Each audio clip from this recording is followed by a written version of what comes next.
J advance exam is done, तो अब क्या? तो नेक्स्ट बेस्ट बैकअप ऑप्शन है बिटसेट का exam. And you all guys know कि बिटसेट की जो रैंकिंग है, बिटसेट का जो कैंपस है, जो प्लेसमेंट्स हैं, जो एलुमनाई नेटवर्क है, it is just next to IT only. और ये एग्जाम नेक्स्ट वीकेंड पर ही है। आईसर एप्टीट्यूड टेस्ट है June of 7th को। Again a very good exam. The kind of student teacher ratio and the amount of affordability in terms of getting education that it provides is unmatchable.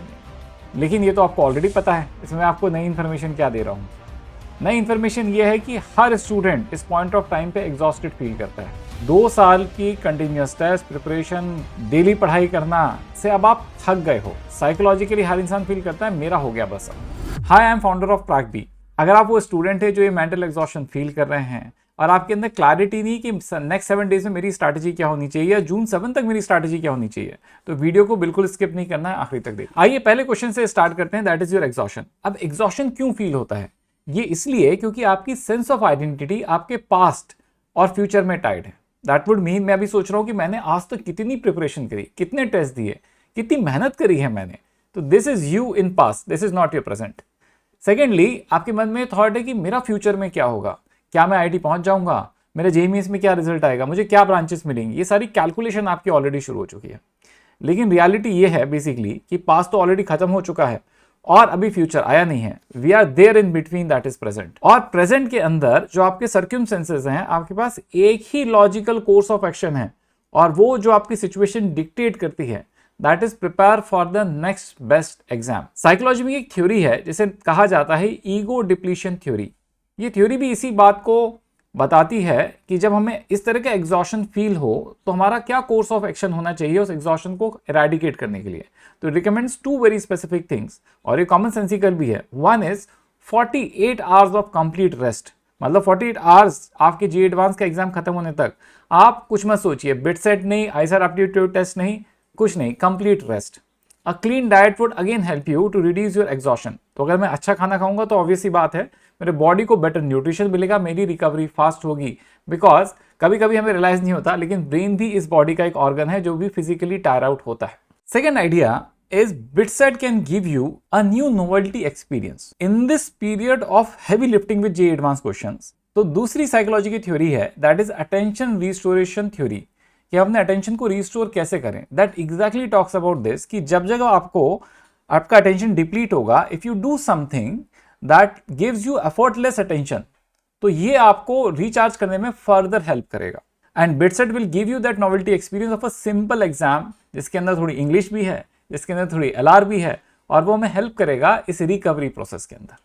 ये सारी बातें तो अच्छी हैं लेकिन sir अभी भी इसको करना कैसे समझ में नहीं आ रहा। तो देखिए मैं आपको एक बोर्डम प्रूफ स्ट्रैटेजी बताता हूँ। स्ट्रैटेजी कहती है कि सुबह उठ के अपने रिवीजन करो शॉर्ट नोट्स को 2 घंटे लगा के, फिर उसके बाद मॉक टेस्ट लिखो एक 3 घंटे का, बिकॉज इस समय मॉक टेस्ट लिखना ही आपको सबसे अच्छा लगेगा, बार बार वो चीज वापस से नहीं पढ़ सकते। उसके बाद 1 घंटे बैठ के मॉक टेस्ट का एनालिसिस करो, फिगर आउट करो कि आपके वीक एरियाज कौन कौन से हैं।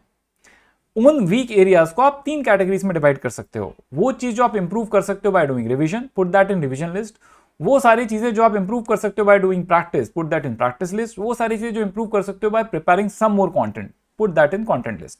आप it would be better instead of putting a topic you put a sub topic there. मतलब मैं कोशिश करूंगा कि स्ट्रेट लाइंस पुट करने के बजाय उसके अंदर पुट करूं centroid. This is the much better way of doing things. अब इस स्ट्रैटेजी को इंप्लीमेंट करने के लिए तुम देखोगे तुम्हें एक टेस्ट सीरीज की जरूरत पड़ेगी। तो प्राइबी has got you covered, we have a test series for BITSAT.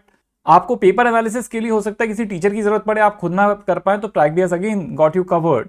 And मेरा सजेशन ये होगा कि अगर तुम्हारे कोई स्पेसिफिक वीक एरियाज हैं और इनको इंप्रूव करके 1% स्कोर भी इंप्रूव हो सकता है, तो take 1-to-1 classes on your weak areas, it would largely help. Link description के अंदर है, क्लिक करो, अपनी क्वेरी फिल करो and our team will reach out to you. Most of the students think at this point of time कि मुझे तो बहुत इंप्रूव करना है सर, मैं तो कहीं भी नहीं हूं, मैं कैसे कर पाऊंगा। लेकिन बेटा सच्चाई ये है कि हर स्टूडेंट अगर रोज अपना 1% इंप्रूव करे तो 10 दिन के अंदर, 6 दिन के अंदर, 7 दिन के अंदर ट्रांसफॉर्मेशन ह्यूज हो सकता है। आप समझ रहे हैं, अगर मेरे पास 7 दिन है और मैं रोज 1% इंप्रूव करता हूं तो मेरा 7% इंप्रूवमेंट होगा।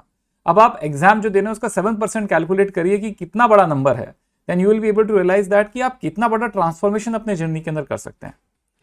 लेकिन अगर आप अभी भी कन्विंस नहीं हो, आपको लगता है नहीं सर ये तो ठीक है लेकिन इतना इंप्रूवमेंट चाहिए, मैं कैसे करूंगा, तो मैं आपको एक स्टोरी सुनाता हूं ब्रिटिश साइकिलिंग टीम की। एक समय ऐसा था कि ब्रिटिश साइकिलिंग टीम कहीं पर भी स्टैंड नहीं करती थी इंटरनेशनल लेवल के ऊपर, उनका परफॉर्मेंस इतना खराब था। Then a coach name Dave Brailsford came into the picture. वो अपनी थ्योरी के साथ आए, एग्रीगेशन ऑफ मार्जिनल गेन्स। उन्होंने ये बात बोली कि अगर हम हर एस्पेक्ट ऑफ साइकिलिंग को 1% इंप्रूव करेंगे, अल्टीमेटली जो ऑप्टिमाइजेशन होगा 1% का, ये एडअप होगा और उसका जो इंपैक्ट होगा वो मैसिव होगा। तो उन्होंने क्या करना शुरू किया, उन्होंने इक्विपमेंट्स और एरोडायनेमिक्स पे काम करना शुरू किया बाइक की, कि इंजीनियर्स को बोला कि जो तुम्हारे बाइक है बेसिकली उसकी सीट को थोड़ा सा और कंफर्टेबल बनाओ। कपड़े जो हमारे एथलीट्स पहनते हैं उन कपड़ों को विंड टनल में टेस्ट करके और एरोडायनेमिक बनाओ, इससे 1% इंप्रूवमेंट होगा। टायर को ऑप्टिमाइज करो, मैकेनिक्स ने टायर के ऊपर अल्कोहल रब करना शुरू किया जिससे कि बेटर ग्रिप बनी, थोड़ा सा और इंप्रूवमेंट हुआ। एथलीट की हेल्थ एंड रिकवरी पे काम करना शुरू किया कि मसल टेम्परेचर होना चाहिए, ऐसे शॉर्ट्स बनाए गए जिसके अंदर की मसल टेम्परेचर कंट्रोल होता था। हाइजीन एंड हेल्थ पे काम करना शुरू किया कि टीम को सिखाया गया कि हाथ कैसे धोते हैं, क्योंकि अगर आप हाथ अच्छे से धोएंगे तो चांसेस है कि आप बीमार कम पड़ेंगे। अगर बीमार कम पड़ेंगे तो ट्रेनिंग ज्यादा दिन करेंगे, अगर ट्रेनिंग ज्यादा दिन करेंगे तो बेटर रिजल्ट आएगा। स्लीप के लिए एक स्पेशल तरह के पिलोज बनाए गए कि अगर एथलीट्स ट्रैवल कर रहे हैं और होटल्स में जिस तरह की पिलो होते हैं उसमें अच्छे से नींद नहीं आती, तो उनको स्पेशल पिलोज दिए गए जिससे कि अच्छे से सो सकें। मसाज जेल्स पे एक्सपेरिमेंट किया गया, उनको बताया गया कि अरे किस तरह के मसाज जेल से मैक्सिमम रिकवरी होती है। ट्रेनिंग एंड लॉजिस्टिक्स पे काम किया गया, bio feedback sensors, transport trucks, her element of the process को 1% इंप्रूव किया गया। और इस 1% इंप्रूवमेंट से अल्टीमेटली क्या हुआ, वो जो टीम अंडर परफॉर्मर थी became a global power house of cycling. उन्होंने एक स्ट्रिंग ऑफ इवेंट्स के अंदर Olympic gold medal, tour de France, ये सारी विक्ट्रीज हासिल करी। तो there is a power in 1% improvement. तो एज एन स्टूडेंट अगर मैं सोचूं कि मुझे बहुत इंप्रूव करना है तो ये बहुत टफ है, लेकिन अगर मैं सोचूं कि हर दिन मुझे अपने स्कोर को 1% ऑप्टिमाइज करना है, working on my gap areas, तो ये बहुत ही टेंजिबल स्ट्रैटेजीज है। आई होप आपको इस वीडियो के अंदर से कुछ सीखने को मिला होगा। जो भी आपको लगे इस वीडियो में से आप सीख सकते हैं, प्लीज पिकअप कर लीजिए। हो सकता है सब कुछ ना इंप्लीमेंट कर पाए, कुछ इंप्लीमेंट कर पाए, वो करिए।